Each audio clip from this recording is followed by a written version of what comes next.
feel privileged to have been asked to be here. So thank you. Um, I'll just start off with why I do this stuff. She gave you kind of an outline of the things I do. I tend to call myself a home funeral educator as a home funeral advocate because I made my living as a college reference librarian. And so I'm in the business of, I'm not trying to tell people what to do. I'm trying to give people the information they need to make good decisions about what they want to have happen to their body. And if they do happen to choose a home funeral, then my Last Things website is intended to give them the information they need in order to be able to make that happen with some people who can provide them with interpretations and other information to make sure it happens. I got started in this. It's really is the spark came a very long time ago. Is my father died in 1979, and he was it was a metastatic lung cancer, and he died about 6 months after the diagnosis. He was home for the last 6 weeks of his life, and I'm delighted to say I was there for the last month of that. And he was in his own bed with his wife and four kids touching him when he died. You know, it was, and he had just seen his new granddaughter for the first time. She was 2 months old at the time, and he had just seen her. And so he was holding on until he had a chance to check in with his new granddaughter. And so it was a very personal experience right up until that time. And then I wanted to be a part of whatever happened next, but I didn't know what would happen next or how I could be part of it. And so we called a funeral director who, of course, arrived promptly and zipped Dad in a body bag and took him away. And then 4 days later, we got a box of ashes in the mail. And I hated that. You know, he was there and we were all close. And then all of a sudden he was gone. And it wasn't until about 20 years later that I ran across a manual written by a woman in California who was making a business out of helping people take care of their own dead. And so I started talking about home funerals. And again, I wasn't advocating for home funerals. I was just telling people that there was an alternative. And that if you wanted to have the experience I wanted to have when my father died, here's the information you need in order to be able to make that happen. And so that was about 20 years ago. And like anything, that nothing stays static like that, but I just kept running across other pieces of information and it just grew and grew. And so the home funeral, the Last Things website now covers everything from planning ahead for what your end of life issues, which include, you know, like the papers, like a will, advance directive, and some way to keep your financial life in order, and writing down all those things that your survivors would need to know, like, you know, where are all these pieces of paper, certificates and titles and contracts and all those kinds of things, and making sure that things are organized to make it easier on your survivors.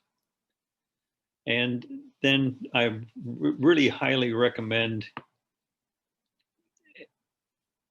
getting the family together, or trying to do it individually, just at least maybe if you have to start out that way, but have a conversation with everybody in the family about what those wishes are, so that everybody knows and everybody has a chance to say that they're not comfortable with that. And so you have a chance to talk through it before you get to the point where you're right after a death and everything, you're trying to get all this stuff done all of a sudden.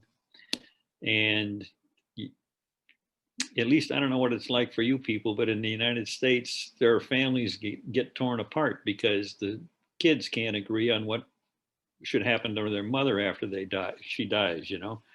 And the way to avoid that, of course, is to have the conversation in advance.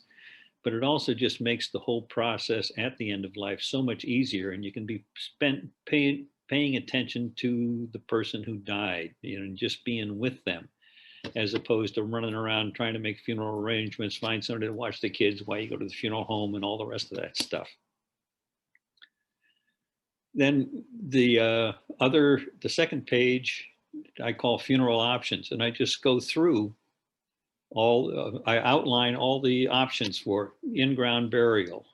And I don't know, I assume that all this stuff is, the prices are in there, but all the prices are going to be different. But basically, you know, I'm talking about your in-ground burial. So of course, you see a funeral director, and I give an idea what that would cost and the options you have there.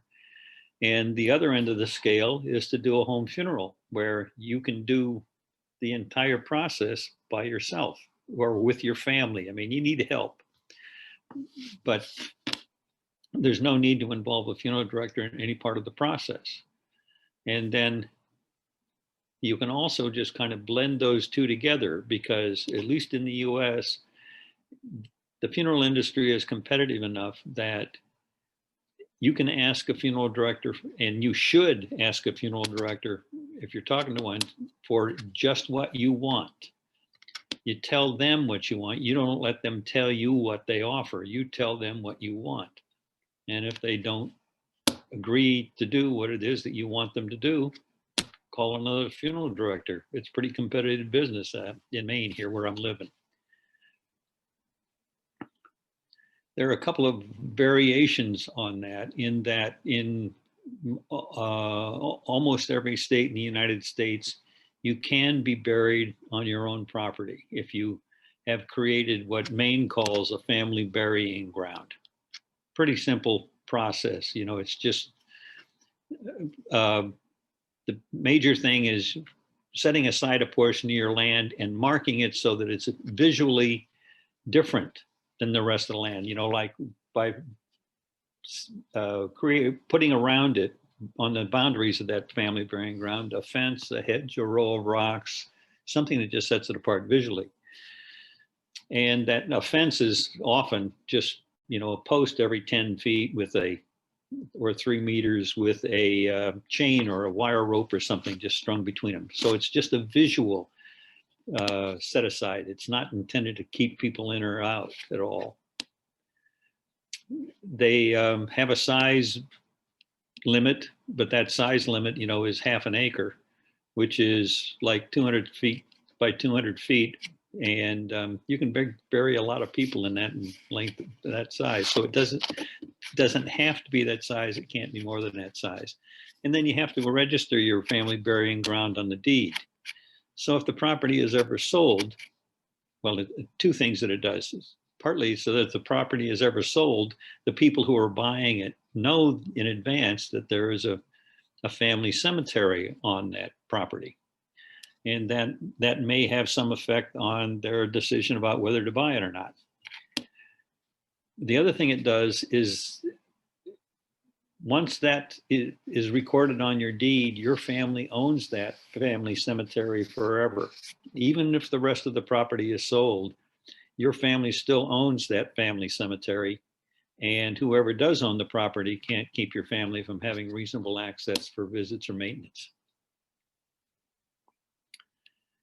The other alternative there, as opposed to just being buried in a conventional cemetery, you know, the one where you are an embalmed body buried in a metal coffin in a concrete vault in a manicured cemetery with a large tombstone, or at least that's the way it appears. That's the way it works. What I call the conventional burial. A green cemetery is one in which bodies may not be embalmed. They don't allow the use of vaults at all.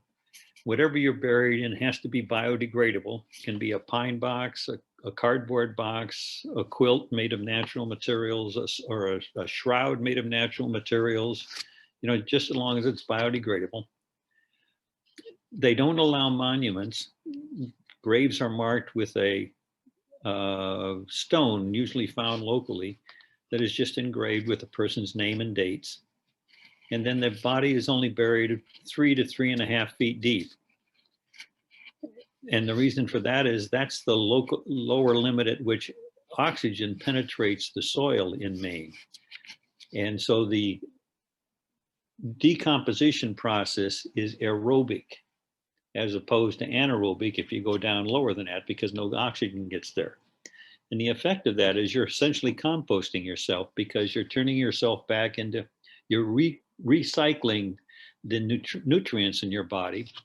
So that, because insects, worms, plants, all you're just putting all the nutrients in your body right back into the system for other people for other things or people to be able to reuse.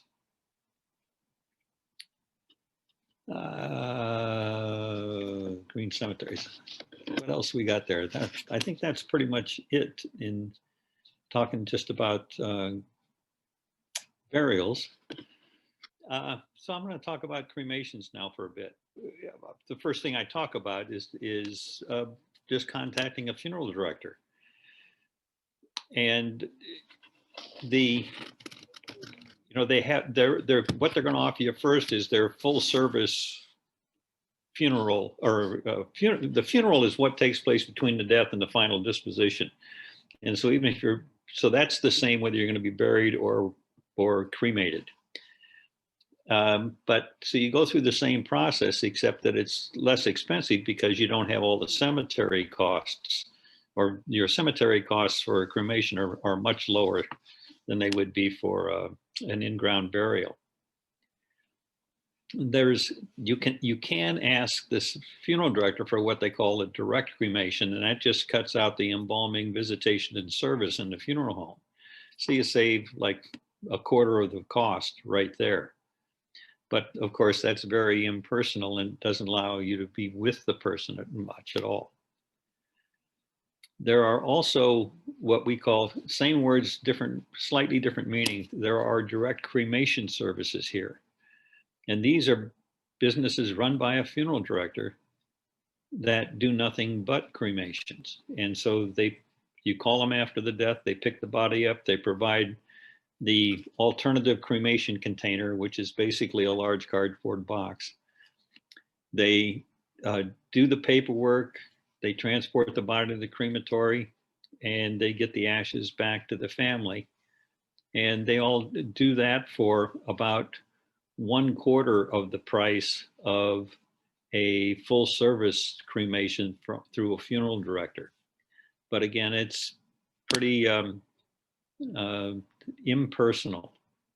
Maine has the 5th highest cremation rate in the country at 75%. And it's kind of funny because almost all the high cremation rate states in the US are in New England, which is in the upper right corner, or the Pacific coast. And all the very low numbers come from the Bible Belt, which is southeastern US, where the culture is pretty different than it is from New England, I'll tell you that.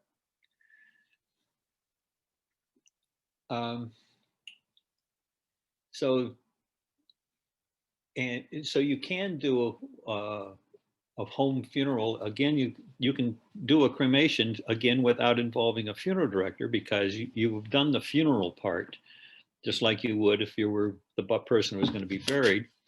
And then after that, there's just a couple of pieces of paper that you need in order to be able to transport the body to the crematory yourself, make an appointment in advance, and you can take the body there.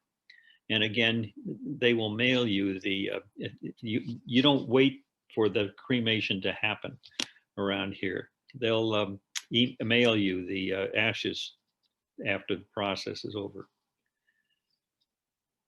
There is an alternative process, because it, instead of putting the body into a 2000 degree or 1800 degree or 2000 degree retort and using gas, mostly gas, to reduce the body to ashes. I'm putting that in quotes because I'll come back to that in just a minute. The alkaline hydrolysis, the body is put into a silk bag that then goes into a kind of a basket, or a person-sized basket that goes into a stainless steel cylinder. Water is treated with phosphates to get the pH up to 14. So that's as alkaline as they can make it. And pumps are used to swirl that water around the body. And there are two versions of this process. One is what they call the high temperature, high pressure version, and that will dissolve all the soft tissue in the body in about 2 to 3 hours. And then there's the low temperature, low pressure system that takes about 12 hours to do the same thing. So obviously the high temperature, high pressure system is much more expensive because it requires much more, the equipment to do it is much more complicated. The thing that people like about it is that it's the green or environmentally responsible alternative to a flame cremation. The amount of energy used in a flame cremation is equivalent to about 25 gallons of gasoline, or enough to drive a car, your standard model car, 500 miles or so. But and it puts chemicals into the atmosphere. The burning process puts chemicals into the atmosphere. I always get a kick out of, I remember learning that a measurable amount of the mercury that's in the atmosphere in Maine comes from the fillings that are in the teeth of people who are cremated. And that's true actually in Great Britain. That number is actually about 15% of the mercury. It's much lower than that in Maine, but about 15% of the mercury in the atmosphere in Maine comes from cremations. I mean, in the United Kingdom comes from cremations. But then their cremation rate is also up in 80, 85%. I don't remember the figure right now. So you don't put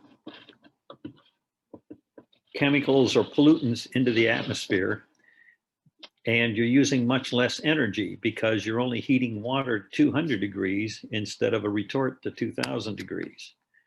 And so it uses 10 to 15% of the energy of a flame cremation. So that's why it's considered the green alternative to a conventional cremation. There's also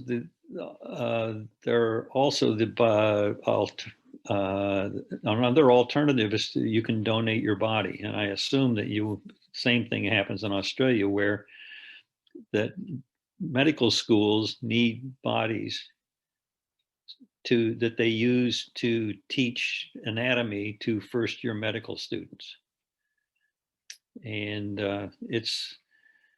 it's something you can choose, but you have to be, at least in Maine, you have to be, or in the US, you would have to be accepted by the school that might take your body.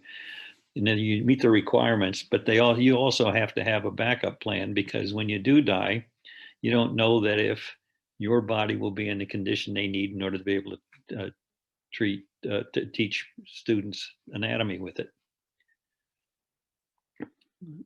And then the last thing is that there are body donor companies, which are businesses that will take any body at the time of death, no matter how old you are, what kind of condition you're in, because they're sort of middlemen. They have people who are doing research or education or experimentation who need bodies or parts of bodies to continue their work.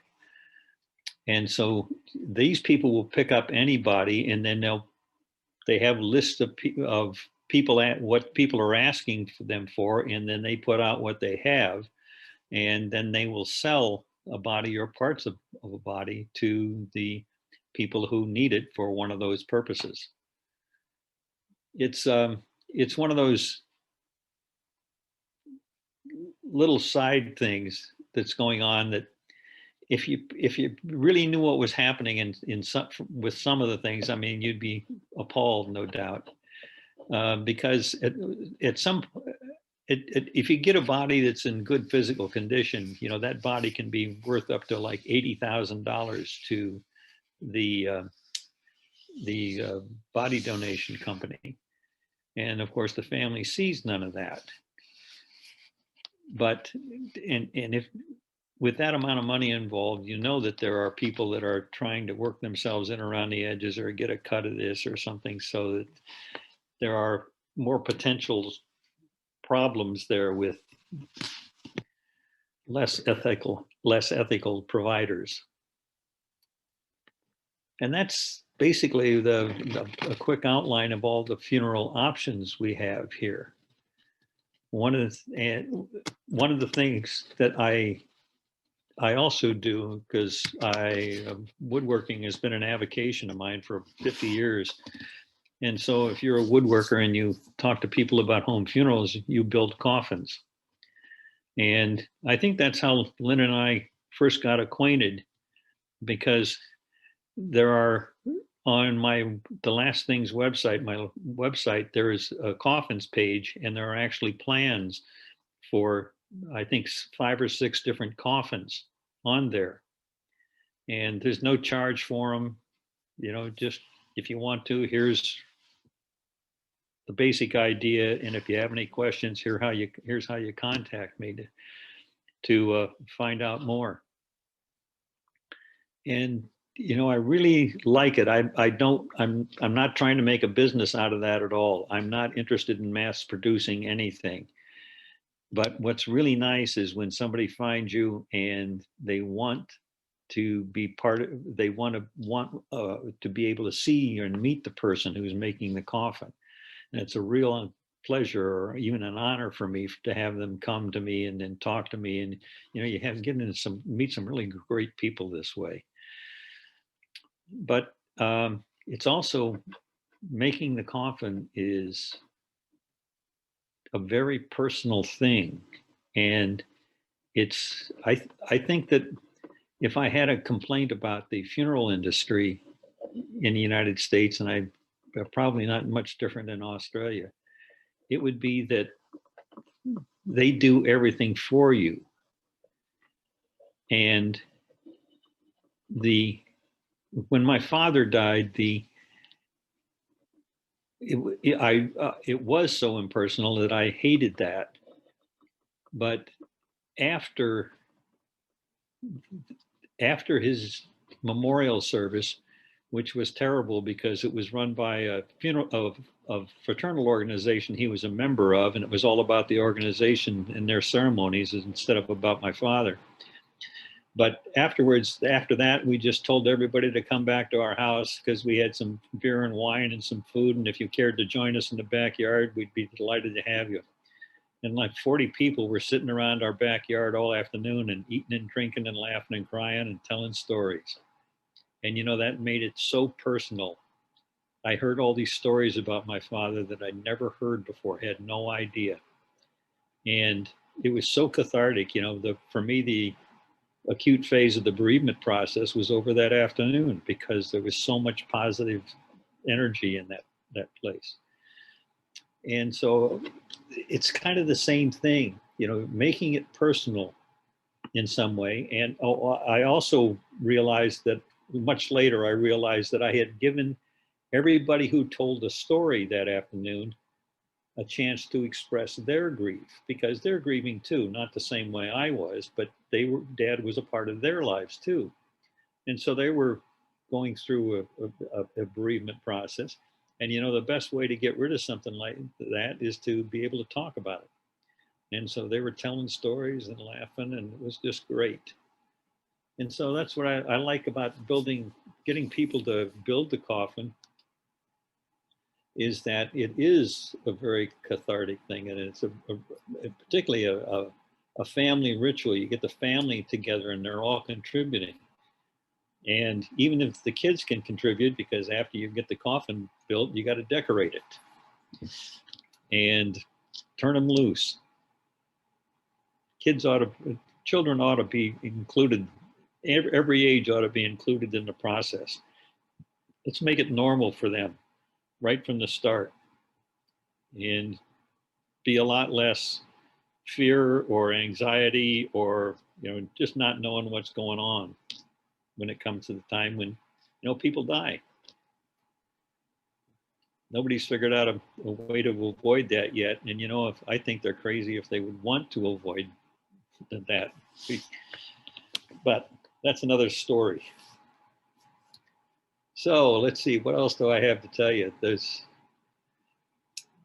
a page on the website that just tells you how to do the paperwork, which of course is completely irrelevant to you. And then there's a resources page, which has listings for books and other resources, movies, videos. There's some terrific videos. There's probably 15 links to videos somewhere between 4 minutes long and maybe a half an hour long. And they run the gamut from all different kinds of points of view, but they're I like those better than the movies. And then some other information about taking care of a body, keeping a body cool after the death, that kind of stuff, which pretty much applies everywhere.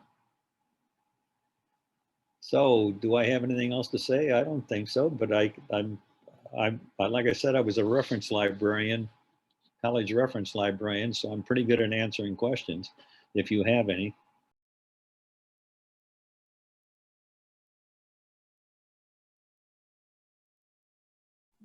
Remember back, you were around, and I don't know if you remember what the Catholic Church was saying about cremation back in the early 60s, because up until that point they had forbade cremation, but they finally had to come around just from public demand. And if you looked at what they were saying about flame cremation back then, they're saying almost exactly the same thing about aquamation. That's a good word for it that I hadn't used before. This is one thing I said I was going to get back to and I didn't. But you know what's left over after a flame cremation is not actually. No, it's the bones. It's the skeleton. It's the minerals that were in the body. And at the end of a flame cremation, particularly the bigger chunks of the body, the skeleton, the head, the pelvis, the joints, you can still see them right there. And so at least here you have this state law requires that you have to put all those bones through what's essentially an industrial sized blender to reduce it down to that. Here it's usually a coarse sand texture, grayish tan, kind of like 5 pounds worth of material. And but because of the high temperature of the flames, there are chemicals in there, calcium and other usable nutrients that would be in there, but the high temperature of the cremation itself has rendered the materials in the ashes biologically unavailable. In other words, you can't use those to scatter those. You can't scatter those ashes and expect those material elements in there to be reusable by plants or worms or whatever. But because in the aquamation, because the body was only heated up to 300 or 200 degrees, all the elements that are in the skeleton are still biologically available. So, I mean, you could go and scatter the ashes in your garden and it would be helpful. The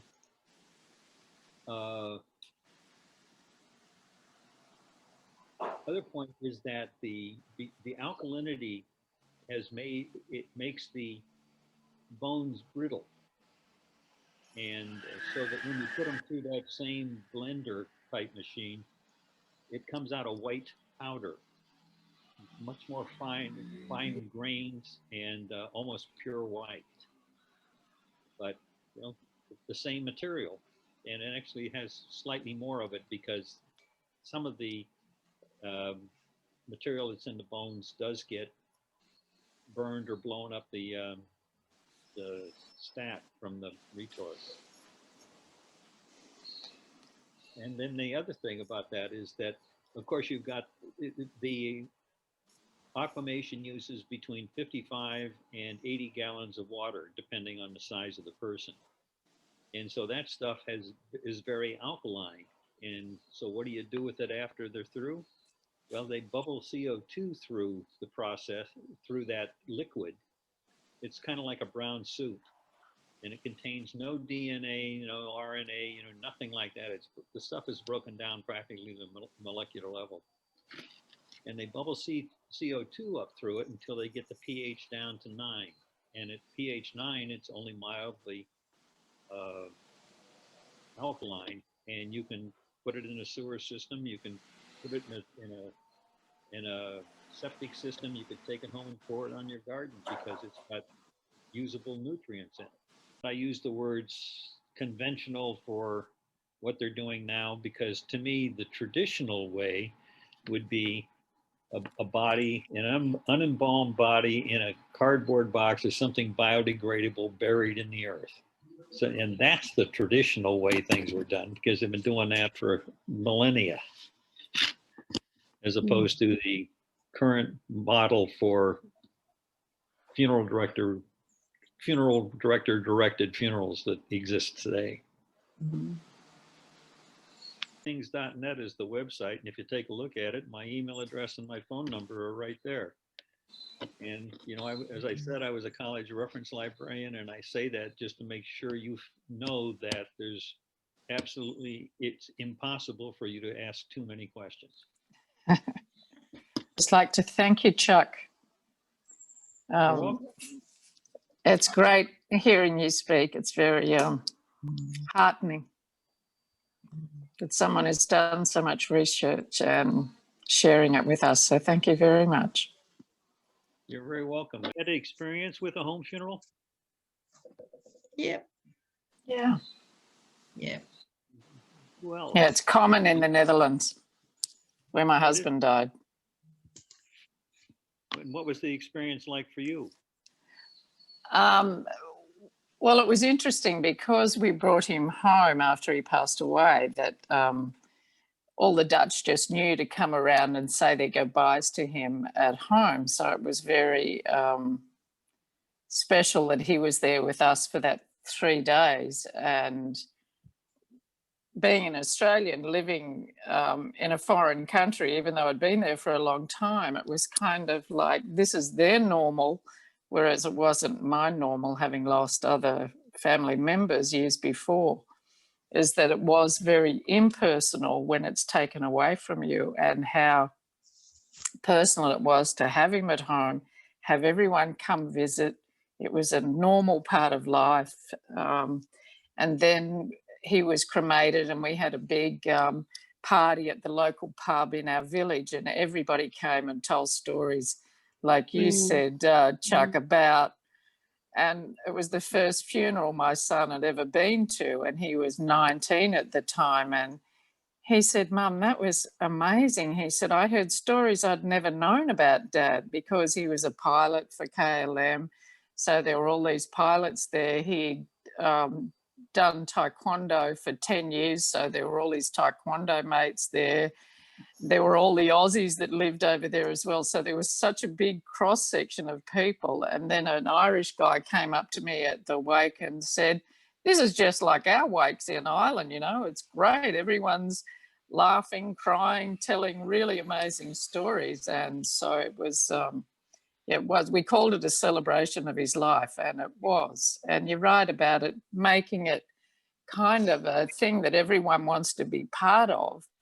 and share their experiences of the person that's died rather than having it taken away and someone else running the show. So, Or somebody telling you that this is the way you've got to do this. yeah. And then he wanted us to bring him back to Australia and hire a plane and take his ashes off the coast. So we did that about 18 months later because I now live back in Australia, and it was quite an ordeal, but we actually found someone to take us up in his airplane and take us off the coast, and didn't charge us anything because he knew he was a pilot and he was a friend of one of my brothers. And I went, that's the way to go. We weren't used to paying for aeroplanes. We flew everywhere practically for free. So I kind of laughed at how he'd found someone to do that for us as well. So it was very personal and very, very special when you actually take control of it yourself. So I appreciate you saying that. And it's important that, you know, whatever happens to me, that my son knows this is what I want to happen too, that my wishes are respected.